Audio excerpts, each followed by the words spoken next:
আসসালামু আলাইকুম ভিউয়ার্স, আপনারা কেমন আছেন? বিড্রিমনা ব্লগে আপনাদেরকে অনেক অনেক শুভেচ্ছা এবং স্বাগতম। কাছে দূরে যারা আমার ব্লগটা দেখছেন একটা লাইক দিয়ে দেখবেন। সকাল সকালে কাজ নিয়ে বসে গেলাম, নাস্তা খেলাম সবাই মিলে। আর এখানে দেখুন আয়না, সব কিছু নামিয়ে নিয়েছি। এগুলো পরিষ্কার করতে হবে, ময়লা যেহেতু হয়ে গিয়েছে।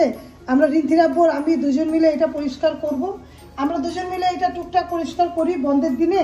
মনে করি কাজ কম থাকলে রান্নাবান্না বসিয়ে দিব, তার আগে নাস্তাটা খেয়ে এগুলো পরিষ্কার করা শুরু করে দিলাম। পরিষ্কার করা মানে কি, এগুলো রিন্থিরাব্বুকে নামিয়ে দিলাম যে রিন্থিরাব্বু এগুলো একটু ভিজিয়ে দাও, আমি হাত দিয়ে পরিষ্কার করব।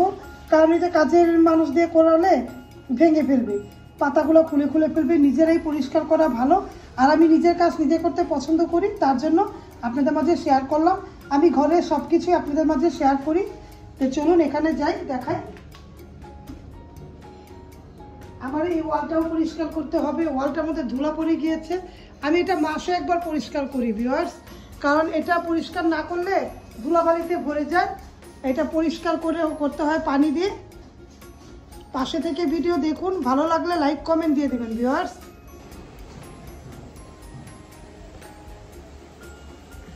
রান্না হচ্ছে, আবার পানি গরম পানি হচ্ছে, ভিজাটা নষ্ট হয়ে গেছে।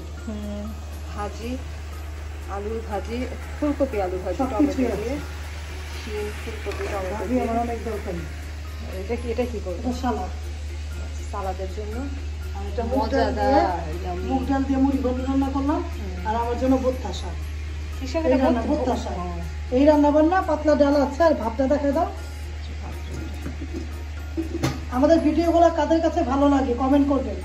আমি প্রতিদিনই রান্না করি, প্রত্যেকদিনই ওদের জন্য বাসি খাবার আমি খাওয়াই না। আর আমার জন্য একটা ভাজি নাহলে শাক থাকবে। হ্যাঁ, সবজি আমি একবেলা খাই। ভিডিওর পাশে থাকেন, দেখতে থাকেন, লাইক দিয়ে কমেন্ট দিয়ে দেখবেন।